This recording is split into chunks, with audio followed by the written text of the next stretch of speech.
Добар ден и од мене во денешното петочно издание на Алфаскоп, а секако во неговиот состав е и Алфа Ординација со своето петочно издание со кое што ја заокружуваме оваа недела од интересни, пред се едукативни, но и важни теми за сите наши гледачи и пациенти кои што имаат дел од оние здравствени проблеми за жал, за проблемите за кои што зборуваме. Денеска ќе опфатиме исто така уште една интересна тема која што е навистина честа, тема на која што не сме зборувале, но затоа ќе одвоиме дел од денешното време да може да ги објасниме сите важни работи во склоп на истата.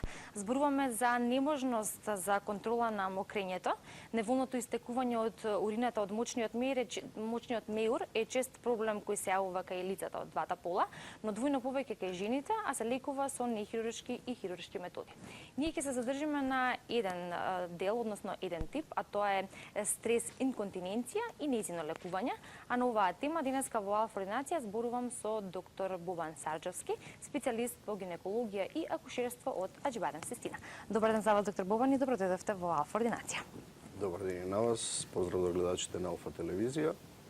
Во следното време траење, додека нели трае Алфа Ординација 16 часот и 20 на минути, имаме можност да го обработиме концептот кој што го подготвивме, а во него спаѓа сето оно што е важно да се каже за стрес инконтиненција.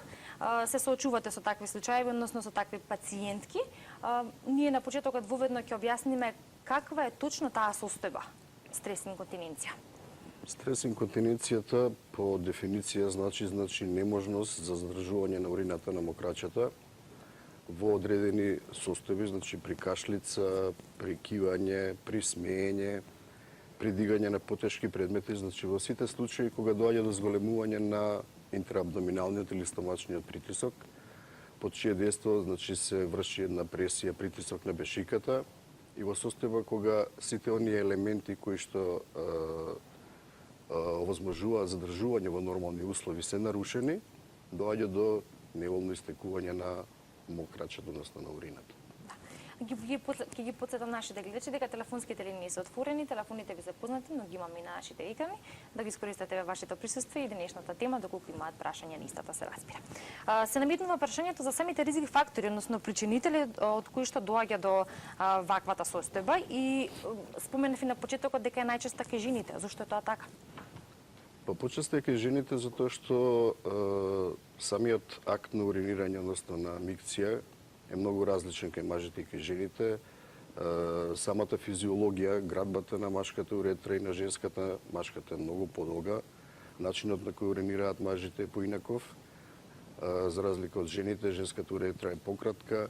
И сите оние елементи кои што доведуваат до стрес инконтиненција да биде почеста кај жените, ризик фактори се породувањето, посебно тешкото породување, голем плод, пролонгирано породување, значи во оној момент кога се нарушува статиката на малата карлица и кога се деструираат оние елементи кои што се одговорни за нормалното функционирање на мокрачната бешика подоцна.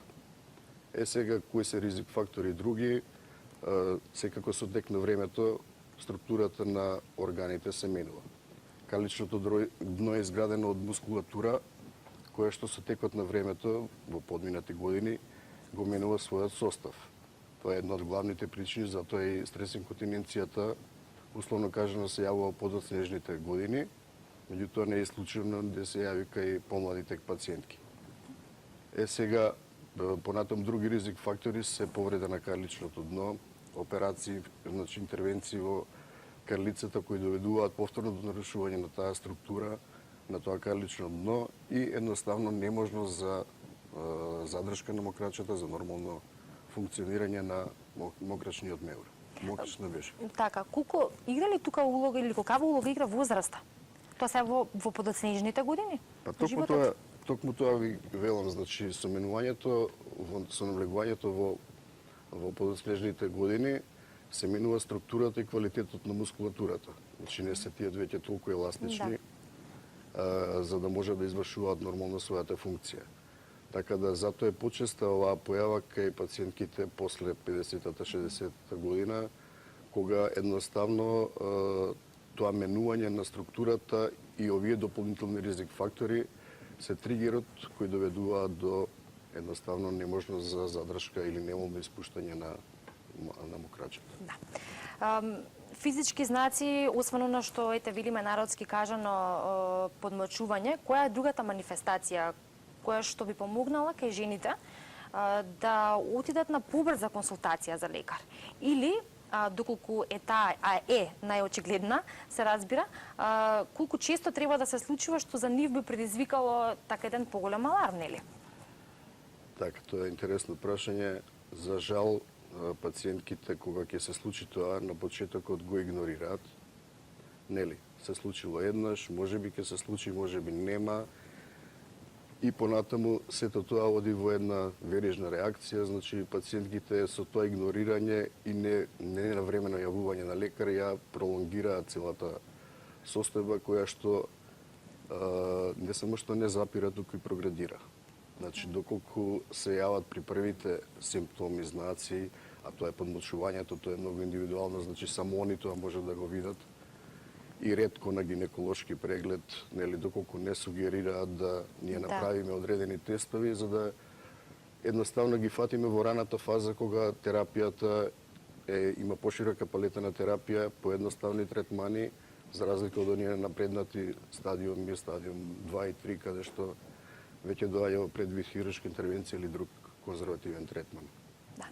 Тоа значи дека како и за секое друго заболување, како што зборувавме, сме зборували досега во алфа-ординација, навремената посета на лекар или навремената дијагноза е пола во лекувањето, со позитивен резултат нормално, но ета доколку се отиде подоцна на доктор, се случува комплицирање исто така кои што споменавте. Кои се оние компликации кои што може да дојдат? Проградирање на состојбата, но што доведува понатаму тоа? Прогредирање на состојбата значи ако доколку пациентката на почетокот не можела да задржи, да речеме, мокраче во текот на денот еднаш или два пати. Тоа понатаму води кон тоа да на секое кивање, кашлање при најмал напор ќе доведува до истекување на мокрачета. Тоа од друга страна води до една психолошка состојба, значи пациентката ќе заборави едноставно на социјалниот живот, затоа што немате секаде во секое време можност да отидете да уринирате, односно ќе ви се случи некаде каде што не треба. Така да тие пациентки се затвараат во себе, се менува психолошкиот профил, планираат каде што ќе прават, нели, нема некој спонтан социјален живот, туку се мора да им однапред спланирано и да знаат во која средина со кого како ќе бидат. Да не зборувам за секојдневното носење, значи, на влошки. Тоа е една така оптеретувачка состојба која што е не многу пријатна, нели?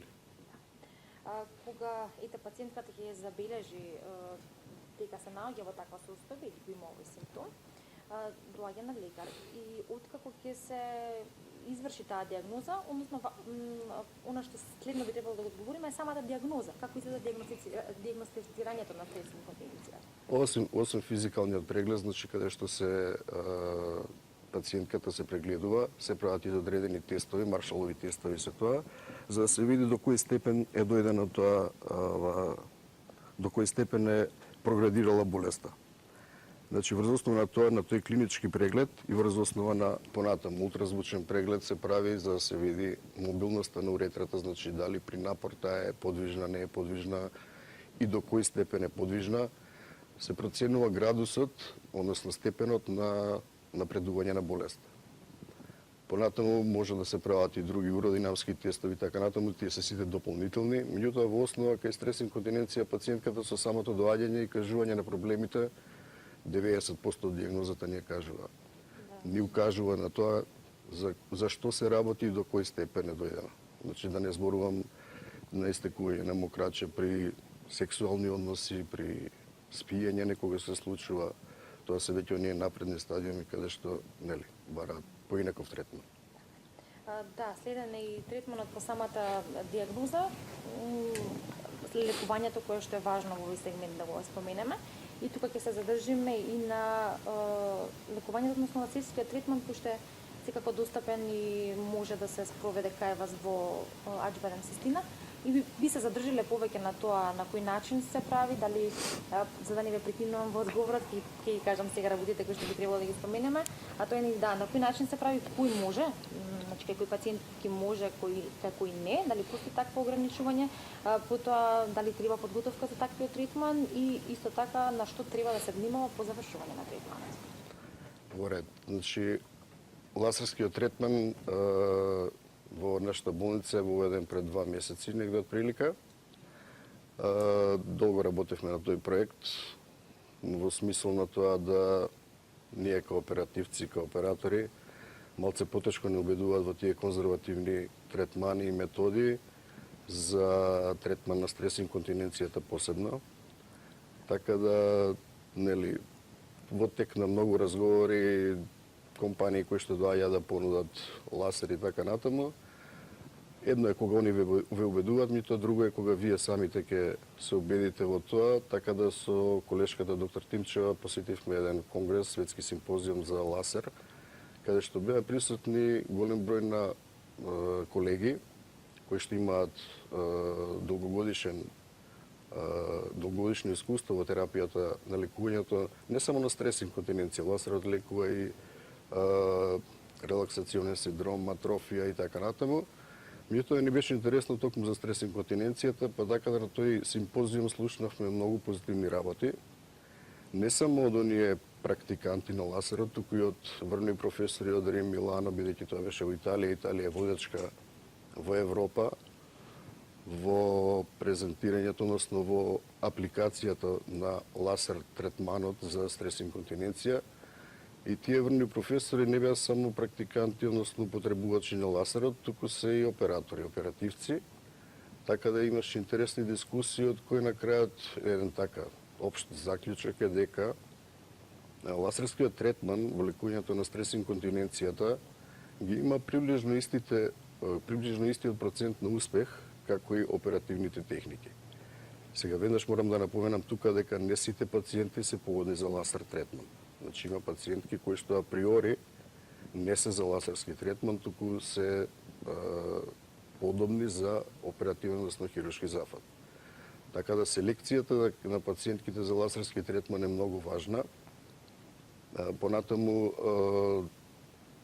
не само селекцијата на пациентките, туку и селекцијата на видот на третманот, на ласерскиот третман што ќе направите, затоа што има неколку типови и подтипови кои што во зависност од градиентот и во зависност од, да кажам, условно деструираноста на пелвичната фасција, ќе го употребите како третман. Така да морам да кажам дека првите резултати се, најблаго кажано, одлични. Пациентките се тие кои што, нели, субјективно ни кажуваат дека состојбата значително им се подобрила.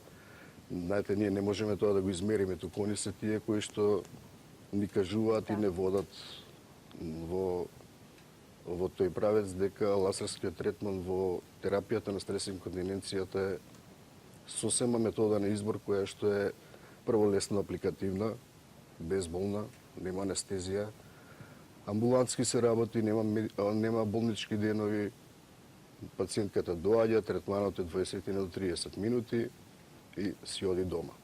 Единствено што потоа треба да абстенират од се сексуални односи, од прилика 15 на дена, и забрането е да дигаат тешки предмети, нели, во тој период.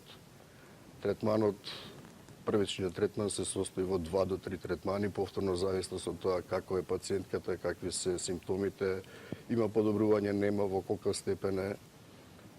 Така да тој пакет од 3 третмани во првите 3 месеци е сосема доволен да видиме, нели, дали кај таа пациентка сме избрале правилен третман, правилен избор на лекување на стрес инконтиненцијата. Кај пациентките индивидуално е кај која ќе и треба различен број на третмани.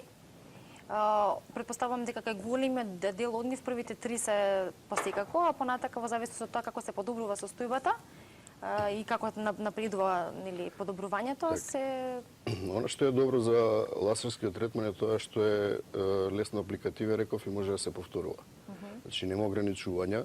Единствено, после првите 3 третмани потребно е да поминат 6 до 9 месеци, нели, за тоа ткиво да се обнови, затоа што Суштината на лазер третманот е во стимулација на ендогениот колаген. Тоа во превод значи го стимулираме организмот на пациентката, на жените, да едноставно создаваат нови квалитетни влакна кои што ќе им помогнат во решавањето на стрес инконтиненцијата.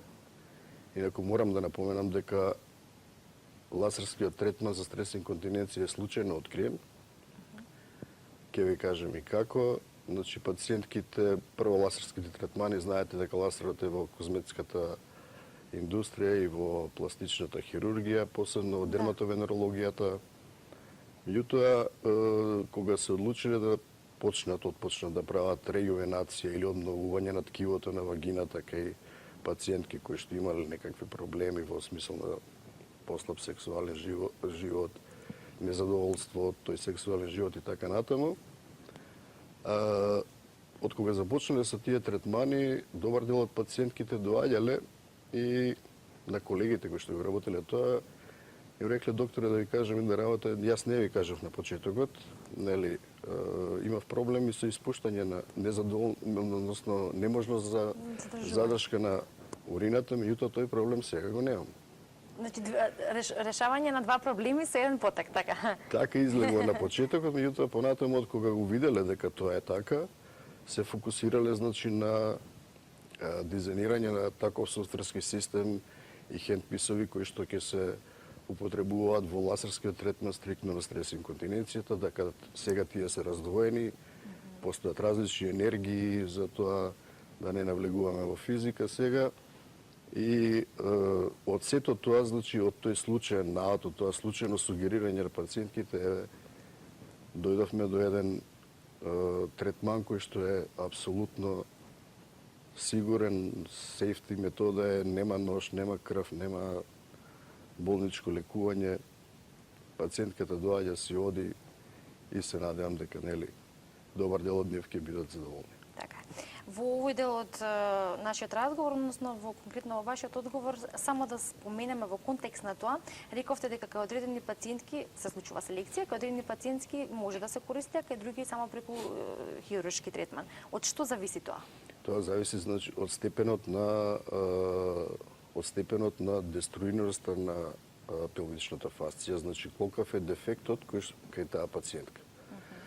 Значи, при раѓање може да има 3 компартмани, 3 сегменти, преден, среден и заден, да не навлегувам сега и толку во тоа.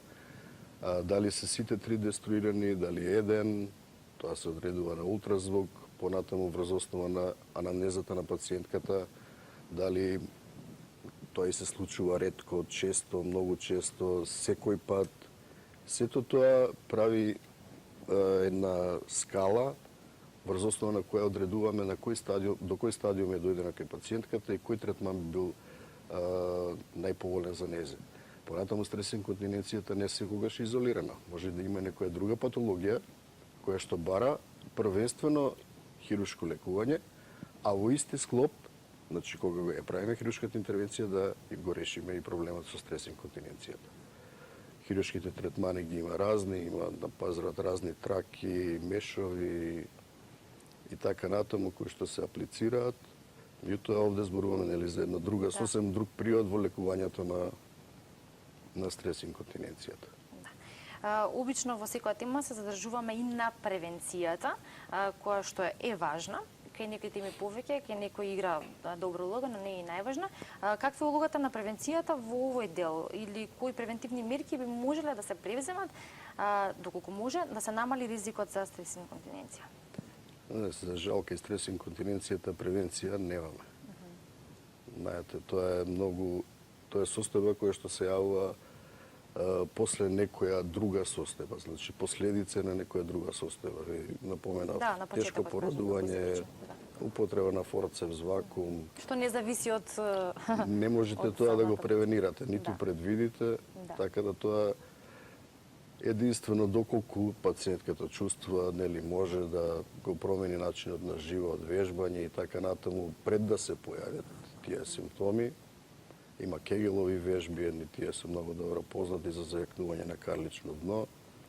Меѓутоа, превенција као превенција, нешто да сугерираме да прават пациентките за да не се појави тоа, за жал кај оваа состојба нема. Освен оно што го споменавме во текот на разговорот, а тоа е дека по појавувањето на првиот симптом веднаш треба консултација со лекар, навремена диагноза и побрзо лекување. Апсолутно. Ви велам, значи ласерот во третманот на стрес инконтиненција е откриен токму од пациентките кои отпосле признале дека имаат таков проблем. Прво треба пациентката да признае дека има проблем, Така, да се јави на преглед, а сето тоа малце потешко. Да. Тоа е моето следно прашање за отвореноста на пациентите по прашање, ќе го одговориме, само да му дадеме предност на гледачот. Добар ден. Добар ден, дали се слушаме? Добар ден. Добар ден, повелете. Едно прашање. Првото прашање, дали оваква интервенција важи за жени кои се 80 годишни?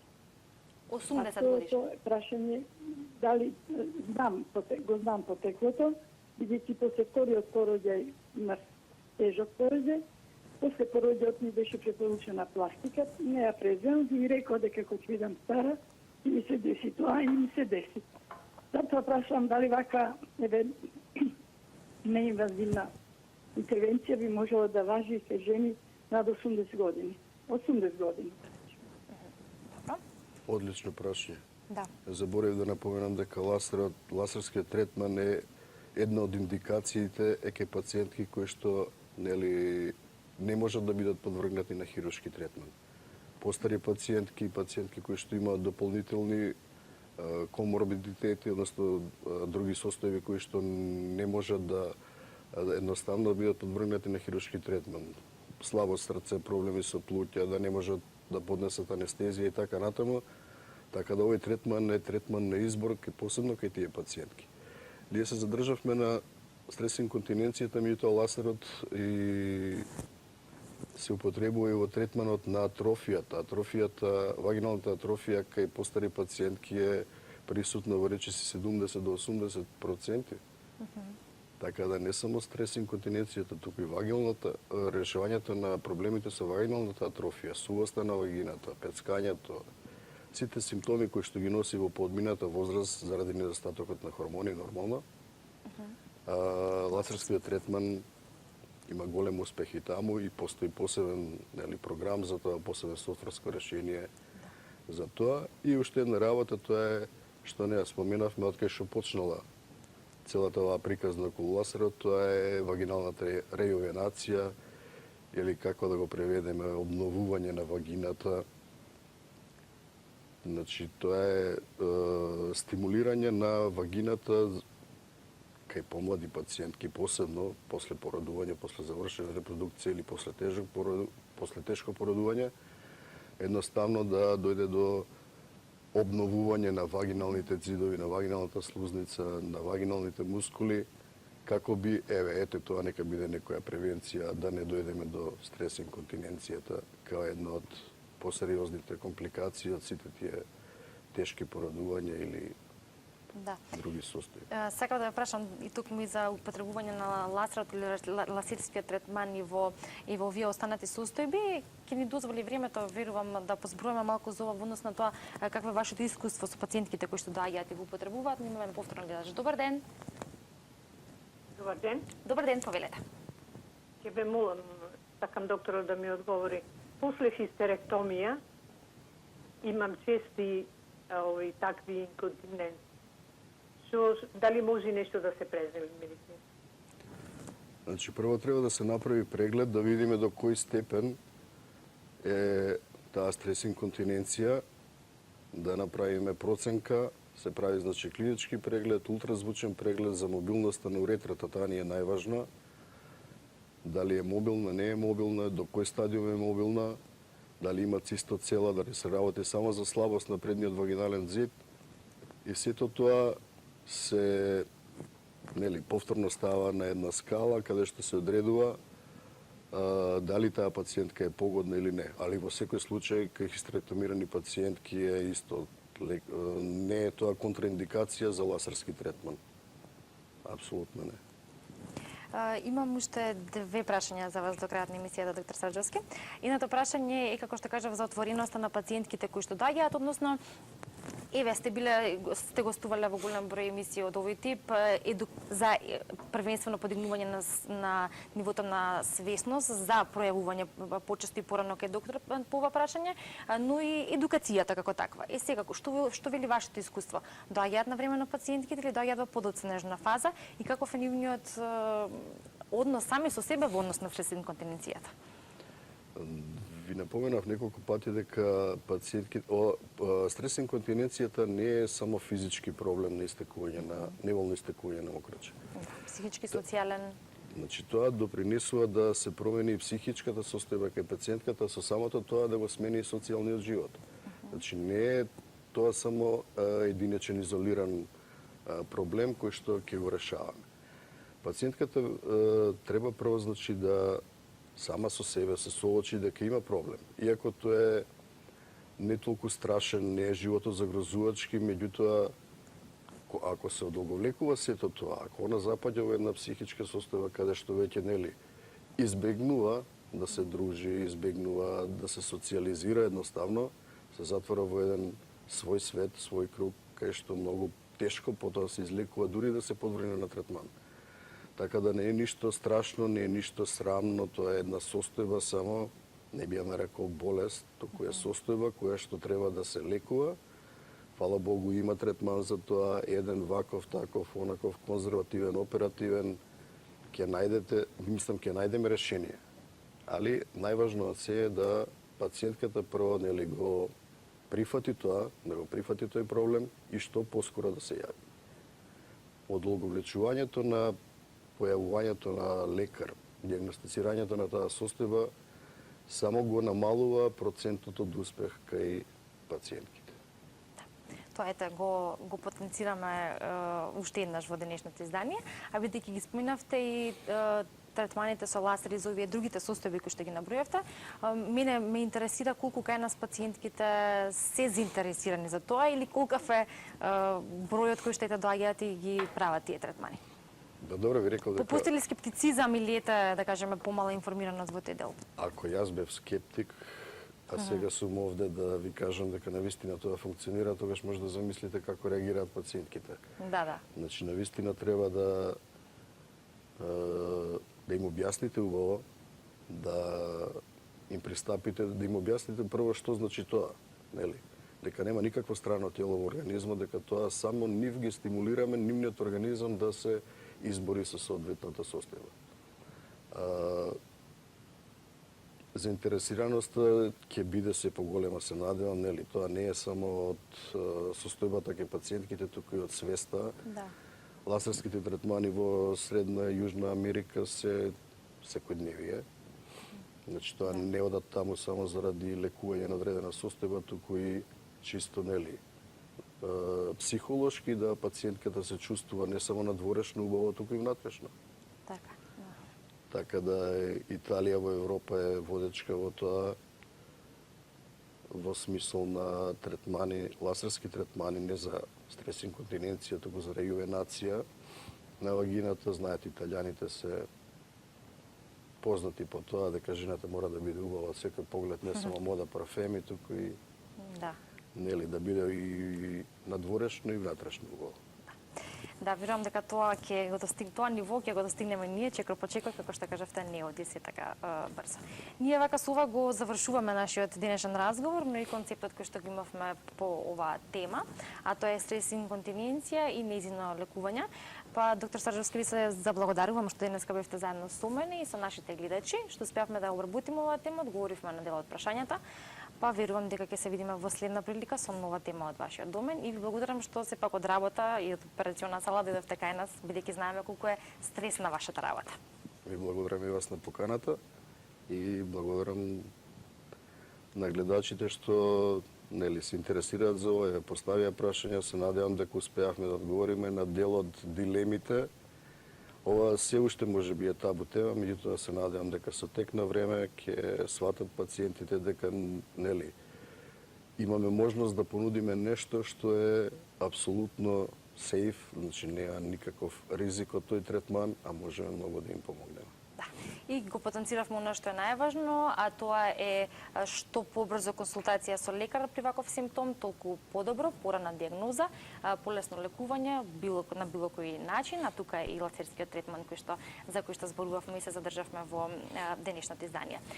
Темата ни беше стресна инконтиненција и нејзино лекување. Мој денешен соговорник за некои штети подоцна се вклучија беше доктор Бобан Сарджевски, специјалист по гинекологија и акушерство од болницата Аџибадем Систина.